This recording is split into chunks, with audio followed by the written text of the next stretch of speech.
Hello friends, पहले तो sorry ये लेट वीडियो लाने के लिए, क्योंकि कुछ फैमिली फंक्शंस चल रहे थे जिनकी वजह से ऐसा हुआ।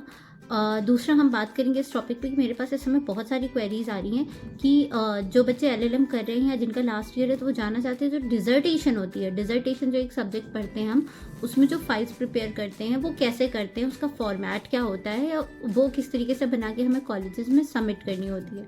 तो उसी के रिगार्डिंग ये वीडियो है। हम इसमें आपको एक सैम्पल भी दिखाएंगे और आपको प्रॉपर्ली बताएंगे कि क्या फॉर्मेट होता है और किस तरीके से डिजर्टेशन प्रिपेयर करते हैं अपने कॉलेजेस में सबमिट करने के लिए। तो जो भी बच्चे एलएलएम कर रहे हैं उन्हें डेफिनेटली वीडियो काम आने वाली है और उनकी काफ़ी कुछ क्वेरीज इसमें दूर हो जाएंगी, बट फिर भी अगर कुछ रह जाती हैं तो कमेंट बॉक्स ओपन है, आप वहाँ के अपनी क्वेरीज पूछ सकते हैं। तो हम मूव करते हैं अपनी वीडियो की तरफ। तो इस वीडियो में हम जानेंगे किस तरीके से डिसर्टेशन प्रिपेयर करते हैं, रिसर्च पेपर लिखते हैं और उसकी क्या क्या बेसिक रिक्वायरमेंट्स होती हैं। तो इस वीडियो में आगे बढ़ने की तरफ अगर मैं पहले बता देती हूँ, अगर आपकी कोई क्वेरीज हो तो आप डेफिनेटली आके कमेंट बॉक्स में पूछ सकते हैं। इसमें उन कॉमन क्वेश्चंस को सॉल्व करेंगे, जानेंगे जो हमसे पूछे गए हैं, जैसे कि what is the correct format for dissertation, how many copies should we prepare, या फिर कैसे बेस्ट टॉपिक सिलेक्ट करें, या फिर उसका एक सैम्पल। इस तरीके के और भी कई क्वेश्चंस थे, तो इनकी जवाब इस वीडियो में देने की कोशिश की गई है। तो पहला हमारा है कि what is the correct format for dissertation. तो डिसर्टेशन में कुछ पेजेस स्पेशली प्रिपेयर किए जाते हैं जिनका फ्रंट मैटर कुछ ऐसा होता है, जिसमें टाइटल पेज होगा, टाइटल होगा, आपका नाम, रजिस्ट्रेशन, रोल नंबर, कॉलेज का नाम, ये सब कुछ मेंशन करना होता है आपको। आगे जो आप लिखते हो फिर उसमें आप डिक्लेरेशन करते हो, एक्नॉलेजमेंट देते हो, टेबल ऑफ कंटेंट लिखते हो, लिस्ट ऑफ एब्रीविएशन लिखते हो। ये सारी चीजें आप आगे चल के उसमें लिखते हो जो आपका फ्रंट पेज में आता है।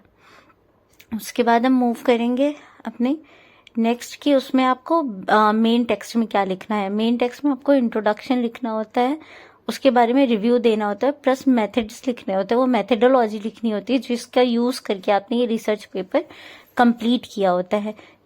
उन मेथडोलॉजी को एक्सप्लेन करना होता है, वो मेथडोलॉजी कुछ इसमें मेंशन है और बाकी जो आपने यूज की हो वो लिख सकते हैं। फिर आप उसके बाद में आपको अपनी फाइंडिंग्स देनी होती हैं, उसमें डिस्कशन करना होता है और लास्ट में आपको कंक्लूड करना होता है। कंक्लूजन आप जरूर लिखिए, क्योंकि कंक्लूजन के बिना आपका रिसर्च पेपर इनकम्प्लीट है। उसमें आप अपने सजेशंस भी दे सकते हैं कि इस रिसर्च पेपर के रिगार्डिंग आपको और क्या लगता है कि जो दिया जा सकता है सजेशन। प्लस आप सजेशंस में ये आपका जो सजेशन है वो रियलिटी बेस्ड होना चाहिए और रेलेवेंट होना चाहिए, मतलब वो हमारे लीगल सिस्टम में आपके रिसर्च पेपर का यूज होना चाहिए, वो किस तरीके से रिलेटेबल है। उसके बाद में उसके फॉन्ट साइज और मार्जिन वगैरह यहाँ पे मेंशन है, आपको इन्हीं स्पेसिफिक इन्हीं margin for font size, line, page numbers, इन सब चीजों का यूज करना है। साइटेशंस जरूर लिखनी है। उसके बाद में फिर आपका दूसरा क्वेश्चन है था कि कितनी कॉपीज, 3 कॉपीज बनती है मेनली, बट फिर भी आप एक बार अपने कॉलेज प्रोफेसर से कंसल्ट कर लीजिए।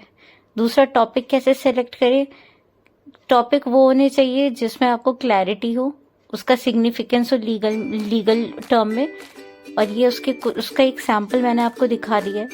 आप इस सैंपल के बेसिस पे प्रिपेयर कर सकते हो अपना डिसर्टेशन।